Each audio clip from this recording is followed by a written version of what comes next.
Olá, estamos aqui no podcast do meu curso, Meu Direito, Seu Direito, um podcast que traz temas interessantes sobre o direito, assuntos polêmicos, assuntos que estão nas mídias sociais, também novas leis, e sempre trazendo um especialista para tratar dos temas. O assunto de hoje é Direito Penal Internacional e quem vai falar conosco aqui é o juiz de Direito e professor, Dr. Leonardo Greco. Bom dia, professor, tudo bem? Bom dia, professora Carmen. Muito obrigado pelo convite. Uma alegria estar aqui nesse bate-papo, no podcast para você, para o seu público. E eu que agradeço o convite. Seja muito bem-vindo, viu, professor? Obrigado. Bom, vou te chamar de Léo, né? Porque a gente já falou isso, então dá tudo bem. Então, Direito Penal Internacional. Eu acho que seria legal a gente contextualizar o público, primeiro definindo o que é esse ramo do direito e do que ele trata, né? Porque embora seja um ramo que a gente não fale muito, não é muito normal assim falar, mas ele está na nossa sociedade, né? Então seria legal falar um pouquinho sobre isso. Carmen, eu acho que é interessante falar sobre direito penal internacional porque desde o primeiro dia de faculdade, na faculdade de Direito, o que mais chama a atenção do aluno é realmente o direito penal, né? Porque o direito penal, ele está na nossa vida, no nosso dia a dia. A gente liga a televisão, a gente liga o rádio, a gente anda na rua e a gente tem o contato com o direito penal.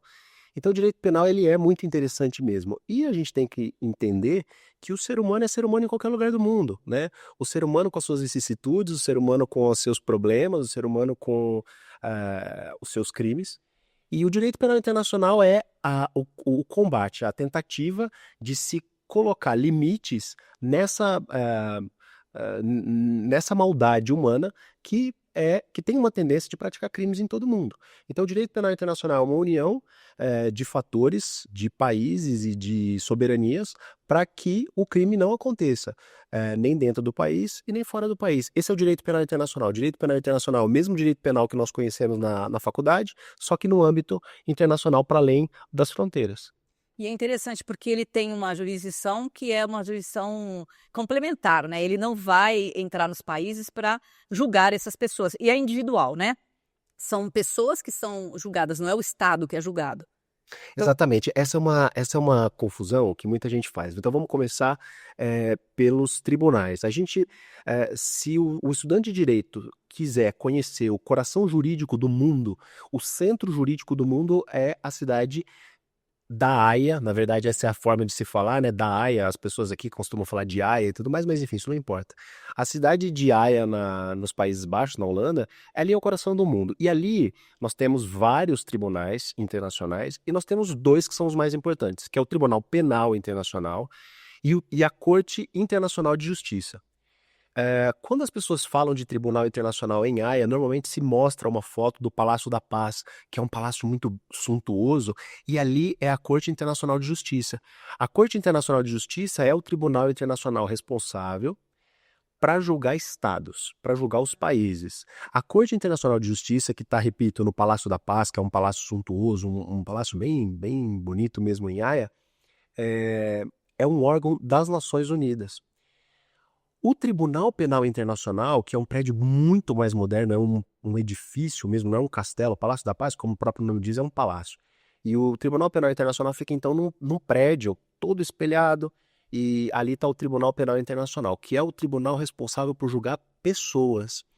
E esse tribunal, ele não é um tribunal vinculado diretamente às Nações Unidas. Ele é um tribunal criado depois da união de vários países. Então, vários países se reuniram e falaram: precisamos criar um tribunal penal para combater os crimes mais graves da humanidade. E hoje nós estamos falando de mais ou menos 123 países que formaram um consórcio, um convênio que as pessoas conhecem, os estudantes conhecem, os profissionais conhecem como Estatuto de Roma. O Estatuto de Roma é a convenção internacional que uniu todos esses países. E eu comecei pela segunda pergunta sua, então agora eu vou chegar na primeira.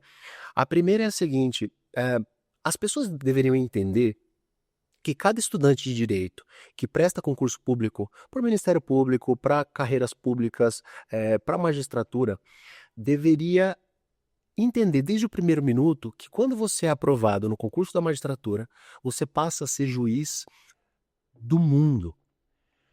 O juiz aprovado no concurso, ele não é um juiz brasileiro só, ele é um juiz do mundo. O que eu quero dizer com isso? Primeiro, todo juiz brasileiro, ele não pode, ele deve julgar de acordo com a Convenção Interamericana de Direitos Humanos. Então, o juiz brasileiro, ele é um juiz interamericano de direitos humanos, ele tem que trabalhar para isso. Eu frequentei a Escola Judicial de Barcelona, e na Espanha, toda vez que os alunos entram na escola judicial, eles são ensinados de que eles são juízes europeus. E é isso, hoje em dia, o juiz que julga os casos aqui no Brasil, os juízes que julgam os casos aqui no Brasil, eles estão julgando casos de direito penal internacional também, porque existe esse princípio, que é o princípio da subsidiariedade, né? O Tribunal Penal Internacional, ele só analisa aquelas questões que o próprio país não analisou, que o juiz não analisou. Então, quando a gente analisa, por exemplo, um tráfico internacional de drogas aqui, a gente está analisando um crime internacional, apesar de o crime de tráfico de drogas não estar no Estatuto de Roma. Mas, quando a gente evita que 1 tonelada de cocaína saia do Porto de Santos e vá até Marseille, na França, a gente está julgando, a gente está fazendo um direito penal internacional também. Interessante, né? E aí vamos falar um pouquinho de Haia, né? Porque você esteve lá, não é isso? Estive. Você participou lá. Eu trabalhei no Tribunal Penal Internacional, eu assessorei, são 18 juízes que são eleitos por um mandato de 9 anos no Tribunal Penal Internacional, e no ano de 2024 eu assessorei uma das juízes, a juíza peruana. Eu estive lá, eu participei integrei a vice-presidência, porque ela era a vice-presidente na ocasião que eu fui, e logo depois a Corte de Apelação no Tribunal Penal Internacional. Então sim, estive lá durante um tempo, conheço. E é muito bom, né? Deve ser é uma outra realidade. Como é que você viu isso? É uma realidade totalmente diferente.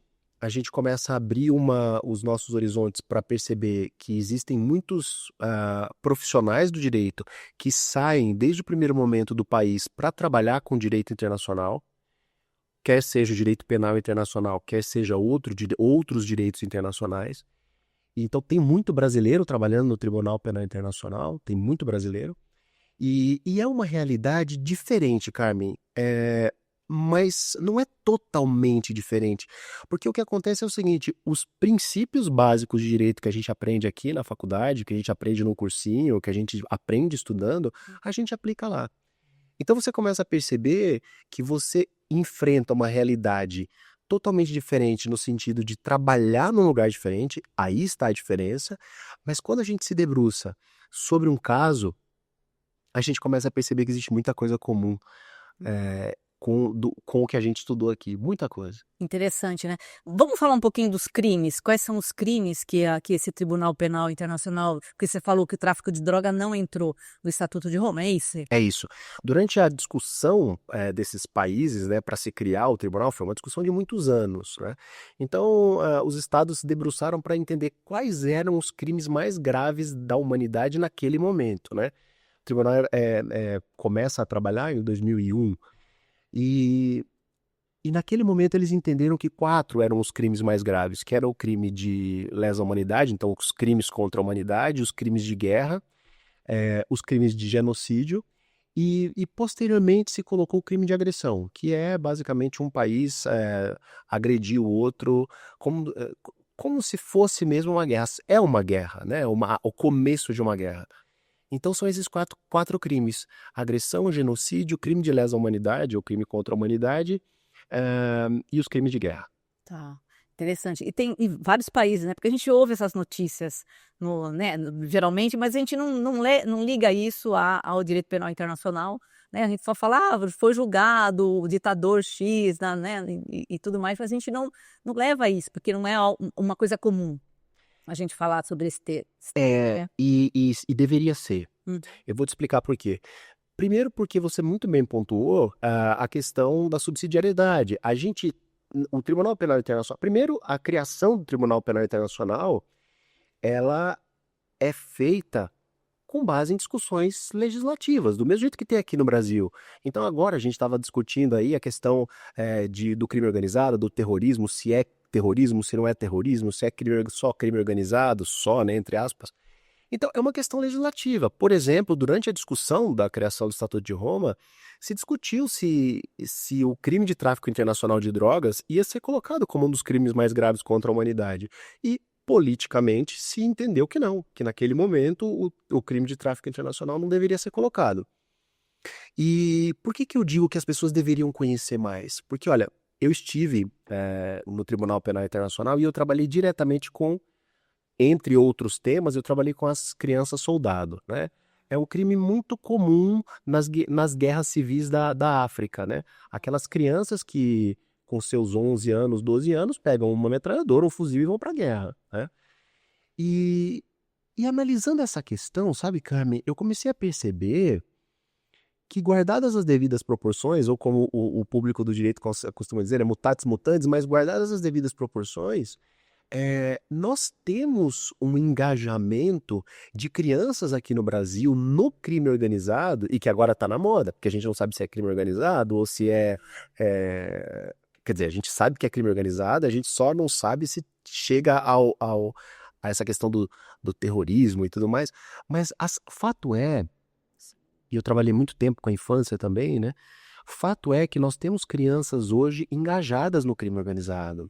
Nós temos crianças hoje armadas enfrentando a polícia, né? Quando a gente analisa o crime organizado a fundo, e eu sei que você já discutiu o crime organizado aqui, é, você começa a perceber que existem departamentos, né? O departamento tem nome. Então, eu trabalhei com alguns adolescentes que trabalhavam, eu vou colocar entre muitas aspas, né? É. Que trabalhavam na contenção. O que que é a contenção? A contenção é aquela função do crime organizado de conter a subida da polícia no morro.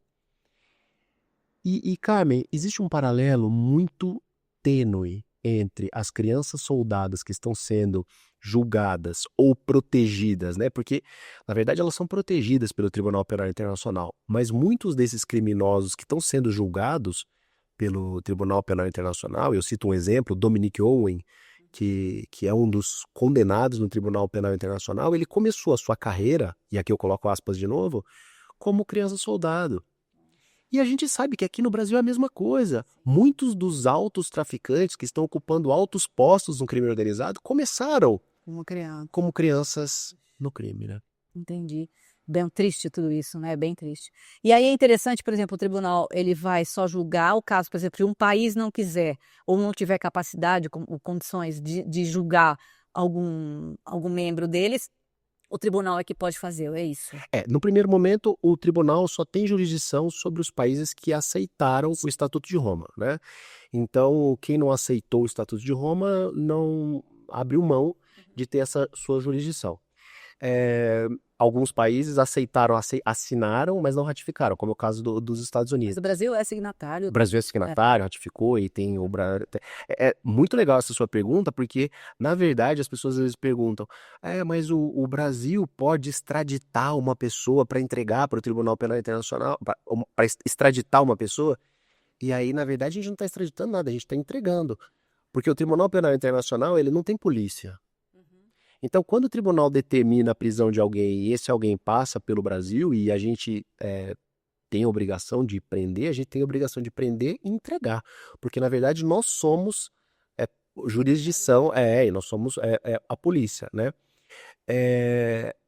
Mas a tua primeira pergunta, acho que me fugiu agora, que era com relação... Com relação ao julgamento, os países que não conseguem julgar ou não têm capacidade, os signatários nisso. Sim, Aí o tribunal é que... Esse princípio, que é o princípio da subsidiariedade, ele diz o seguinte, olha, primeiro, o Tribunal Penal Internacional, ele não quer se meter em país nenhum. Se você consegue fazer a sua lição de casa, eu não tenho... Mesmo porque, cara, imagina, é totalmente impossível você julgar todos os crimes muito graves. Então, é como se o tribunal dissesse o seguinte, olha, eu não me meto. Julguem os seus casos, você tem a soberania, você tem bons juízes, você tem bons promotores, bons advogados, faça aí o seu trabalho de casa. Só que em alguns casos o país não quer ou não pode julgar. Então imagine um caso em que uma situação em que o criminoso é o presidente do país. Sim. Então o país não vai julgar essa pessoa. Então aí o tribunal assume esse papel, né? Agora aconteceu, eu estava em Haia quando foi decretada a prisão do Benjamin Netanyahu. Eu estava lá, eu vi como isso aconteceu.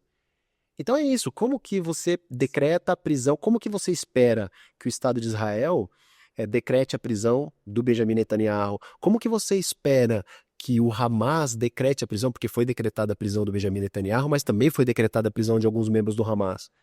Como que você espera que que a Palestina decrete a prisão de alguns membros do Hamas? Então o tribunal pega e assume, ele avoca, ele fala não. E em alguns casos os países também fingem que têm vontade, né? Olha, a gente vai julgar o governante. E aí o governante praticou crimes que são um desses 4, que são gravíssimos, e a gente vai aplicar, eu estou usando cores fortes, evidentemente, e a gente vai aplicar uma pena de prestação de serviços à comunidade. Então, o governante tal, que matou milhões de pessoas, vai prestar serviços à comunidade. Então a gente percebe que aquilo ali é um arremedo de julgamento. Aí o tribunal fala, não, não me convence, eu vou julgar. E aí, por exemplo, eu não sei se isso vai... Mas o Tribunal de Nuremberg, por exemplo, ele tem a ver porque o tribunal ele é mais novo.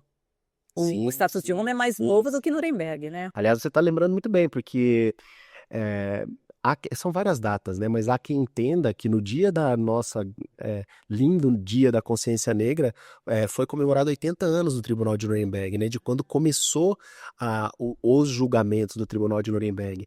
Isso tem tudo a ver com o direito penal internacional, porque você, numa pergunta, você consegue, num flash, gravitar por toda a história do direito penal internacional. Porque o Tribunal de Nuremberg, na verdade, é a primeira ideia de um tribunal criado para se julgar crimes internacionais, né?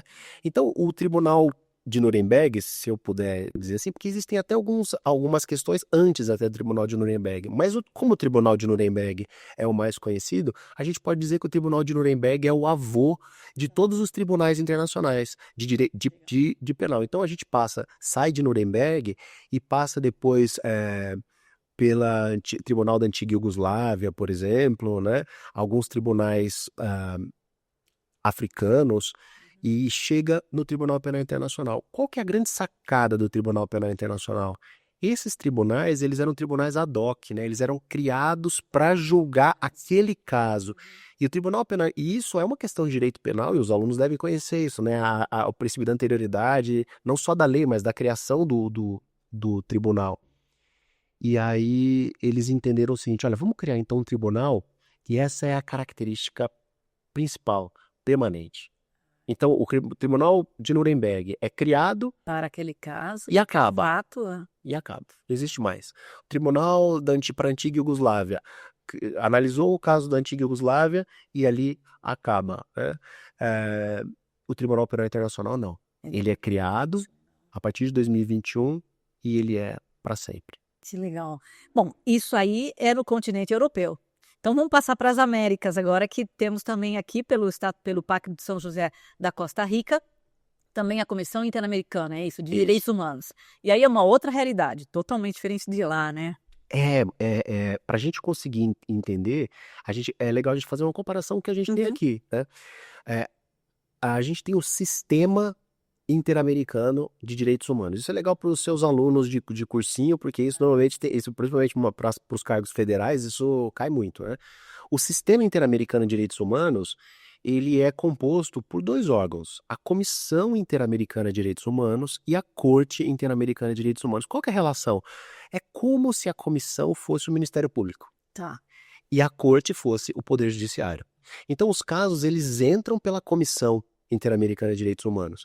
Comissão Interamericana de Direitos Humanos, que tem sede em Washington, nos Estados Unidos, e lá eles fazem o trabalho deles, são os comissionados. Uma professora que é muito conhecida e que os alunos devem conhecer, que é a professora Flávia Piovesan, que conhece muito direitos humanos, foi uma comissionada, só para a gente personificar, né, para tornar a coisa mais palpável. Ela foi uma comissionada, ela participou da Comissão Interamericana de Direitos Humanos. Quando os casos são judicializados, então passa para a Corte Interamericana de Direitos Humanos. Novamente, para a gente personificar, o Dr. Rodrigo Mudorovich, que é o brasileiro, ele está na Corte Interamericana de Direitos Humanos e também, a semana passada, assumiu a presidência. Então, hoje, o presidente da Corte Interamericana de Direitos Humanos é um brasileiro. Um brasileiro que passou pela... Só para a gente fazer um resumo, né? Um brasileiro que passou pela Corte Interamericana de Direitos Humanos e foi juiz da Corte Internacional de Justiça em Haia foi o professor Cansado Trindade, que foi, né, infelizmente já faleceu, mas o professor Cansado Trindade era uma autoridade, né? E é isso, aí não é crime, aí são as agressões aos direitos humanos, né? Então a Corte Interamericana de Direitos Humanos, ela analisa as agressões a um direito humano, e aí sim, ela analisa os estados. Então quando você pega um processo na mão não porque são digitais, né? Quando você pega um processo no TPI, no Tribunal Penal Internacional, então o procurador do TPI contra o Leonardo Greco, contra Dominic Owen, que é a pessoa física. Quando você tem um caso aqui na Corte Interamericana de Direitos Humanos, você tem o fulano de tal contra o Brasil, o fulano de tal contra a Guatemala, o fulano de tal contra o país. E agora, Carmen, é muito interessante porque eu integro, o Tribunal de Justiça de São Paulo criou, e todos os tribunais criaram, unidades de monitoramento, de fiscalização das decisões da Corte Interamericana de Direitos Humanos. Porque o que acontece, as pessoas me perguntam muito isso. Leonardo, quem fiscaliza? Quem cumpre as ordens? No caso do Tribunal Penal Internacional, eu já te falei, não tem polícia. Não tem uma força policial. Quem cumpre são as polícias dos países signatários. E com relação às decisões da Corte Interamericana de Direitos Humanos, quem que fiscaliza? Porque a Corte Interamericana não tem polícia também. Então são os países que fiscalizam. É claro que a Comissão Interamericana de Direitos Humanos tem o seu esquema de fiscalização, a Corte Interamericana tem o seu esquema de fiscalização, mas isso está na Costa Rica, né? A Corte está na Costa Rica, a Comissão está nos Estados Unidos e a Corte está na Costa Rica. Então, apesar da Corte fazer essa fiscalização, ela entrega para os estados, através dessas unidades, a fiscalização na prática. Ai, que legal. Eu estava vendo também que os crimes são muita coisa que acontece, escravidão, uma série de coisas, né? Uma série de crimes horríveis que a gente vê isso acontecendo até no nosso país, infelizmente. E na América Latina, principalmente, né? América do Sul mais, né? E na América Central também, que é bem complicado, né? Os crimes que estão previstos aí nesse... A gente tem que entender que quando a gente fala, de novo, né? Quando a gente fala da Corte Interamericana de Direitos Humanos, a gente está falando de fatos A violação, que né? seguramente podem ser considerados como crimes, né? Dentro dos seus respectivos países. Agora, o fato de se condenar uma pessoa pelo crime não exime a Corte Interamericana de Direitos Humanos de analisar a questão de direitos humanos. Então, a Corte Interamericana de Direitos Humanos não vai analisar crime propriamente dito, não vai impor pena, tanto que ela vai condenar o país. Mas, muitas vezes, essa questão de escravidão, por exemplo, que você citou, acontece por uma omissão na fiscalização. Então, o país ele tem a sua responsabilidade ao se omitir em fiscalizar alguma agressão de direitos humanos. Então, tem uma situação de escravidão, de trabalho escravo, cadê o Ministério Público do Trabalho? Eu não estou dizendo, o Ministério Público do Trabalho faz um trabalho muito lindo, mas o que eu quero dizer é o seguinte, às vezes a Corte Interamericana de Direitos Humanos, ela analisa o seguinte, se o trabalho escravo aconteceu, para além de se analisar o crime praticado pela pessoa que praticou, né, a escravidão, qual é a função do país? Por que o país não fiscalizou isso? Se há e diversas questões, trabalho escravo, até mesmo algumas questões ambientais. Que é o que eu quero falar depois, né? Que é para a gente finalizar. Então, só para a gente fechar aqui. Então, o Tribunal de Haia, por exemplo, o Tribunal Penal Internacional, ele vai nos indivíduos, né? Ele vai pegar os indivíduos. E esse interamericano poderia ser do Estado, o Estado sendo fiscalizado, vamos dizer. É sempre o por Estado. direitos humanos. É sempre o Estado. A gente tem 3 tribunais internacionais criados no mundo para proteger os direitos humanos. Então, veja, vamos fazer de novo um apanhado. Corte Internacional de Justiça, ela analisa as questões estatais, então ela condena os estados, não por direitos humanos, por qualquer coisa, né? Por qualquer fato que gere uma responsabilidade. Por exemplo, uma questão ambiental. Uma questão ambiental que não diga respeito aos direitos humanos, né? A própria questão de Israel, a guerra entre Israel e a Palestina, foi analisada pela Corte Internacional de Justiça. Então a Corte Internacional de Justiça diz o seguinte: Israel, pare a guerra. Manda a ordem para Israel e não para uma pessoa específica. O Tribunal Penal Internacional, ele manda uma ordem, ele analisa um crime praticado por uma pessoa. E existem outros 3 tribunais internacionais, que um tá na África, um tá na Europa e um tá aqui nas Américas, que analisam só questões de direitos humanos. Então, se existe uma agressão aos direitos humanos na África, é a Corte Africana de Direitos Humanos que vai analisar. Se está acontecendo na Europa, o Tribunal Europeu de Direitos Humanos e a Corte Internacional de Direitos Humanos aqui na América. Aí você vai me dizer, mas não pode acontecer de uma questão se sobrepor à outra? Por exemplo, a guerra em Israel também prejudica muito os direitos humanos. Sim, essas questões elas podem se sobrepor e aí você vai analisar de qual tratado esses países são signatários. Ou se um tribunal, aí é uma questão mesmo de competência, como acontece aqui no Brasil. A Corte Internacional de Justiça vai analisar determinadas questões que não digam respeito aos direitos humanos. Por exemplo, vai ou não vai determinar que a guerra seja parada? Se a guerra não for parada, quem vai analisar a agressão aos direitos humanos? A corte, a sua respectiva Corte de Direitos Humanos. Legal isso, hein? Muito interessante, né? Tem É um muitas coisas. E assim como o nosso tempo já está acabando, né? Para a gente terminar, é aquela coisa do ecocídio que a gente tinha falado, da COP e tudo mais, que também tá aí para a gente falar e muita gente, o noticiário que sai o tempo todo, só para explicar um pouquinho o que é isso e o que ele... O crime ambiental é em todo mundo um problema muito grave, né? A COP está aí para mostrar qual é a preocupação, que não é de agora, né?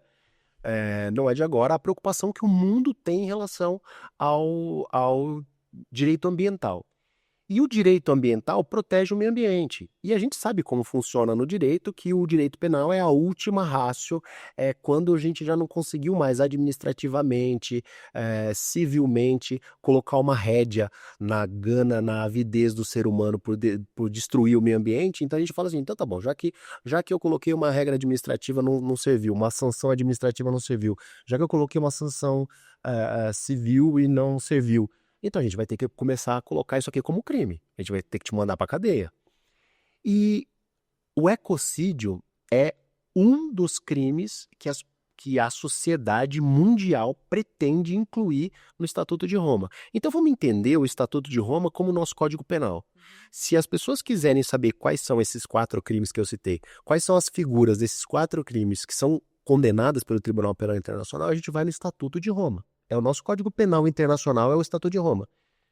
O que as pessoas querem fazer, o que o mundo quer fazer, e urge que isso seja feito, é colocar o crime ambiental como um dos crimes mais graves contra a humanidade. Então, o crime ambiental, o ecocídio, que é um crime ambiental, nas suas diversas formas, poluir a água, acabar com a Amazônia.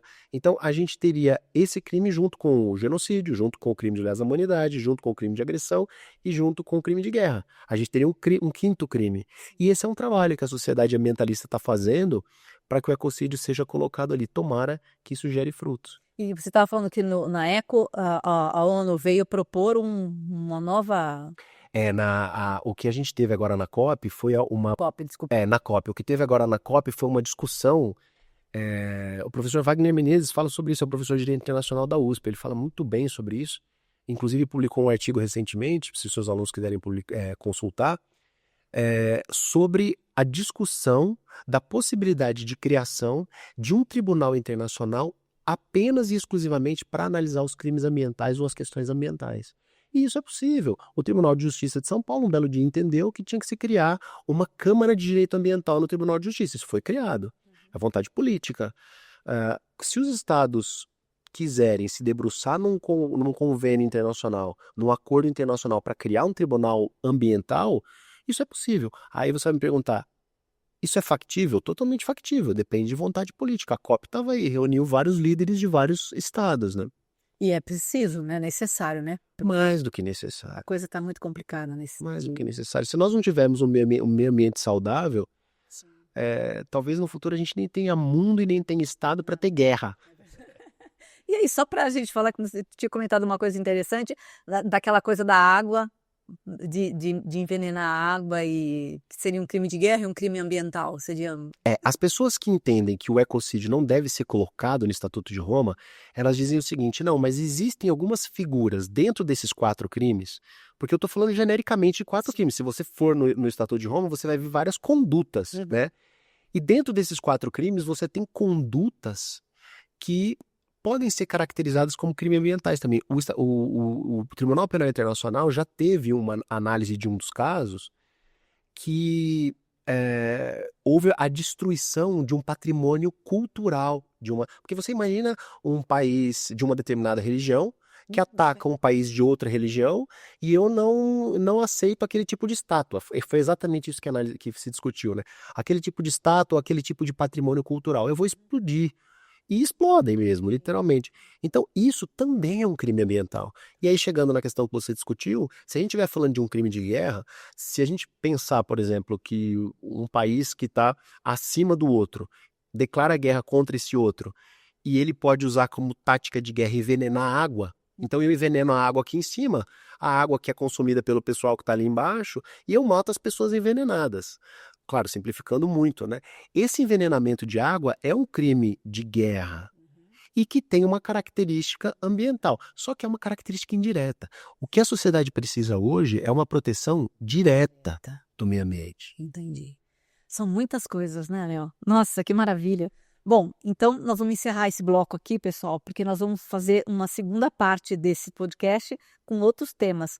Então, você quer deixar mais alguma coisa, mais algum que não foi falado aqui? Porque tem tantos assuntos, tantos temas. Eu acho que o principal a gente alcançou, que é dar conhecimento do que é o direito penal internacional e de como que isso se vincula ao nosso dia a dia. Porque senão fica uma coisa muito etérea, sabe? As pessoas pensam, eu só fazendo a carreira diplomática é que eu posso me dedicar a uma carreira internacional. Não. Existe um âmbito, um ramo muito interessante para quem quer se dedicar ao direito internacional e especificamente ao direito penal internacional, mesmo na área ambiental, como você terminou o podcast. Maravilha. Então, gratidão, Leonardo. Bom, então, gente, por hoje a gente termina essa primeira parte e nós vamos voltar em breve com a segunda parte falando sobre direito marítimo. Então, até mais. Tchau.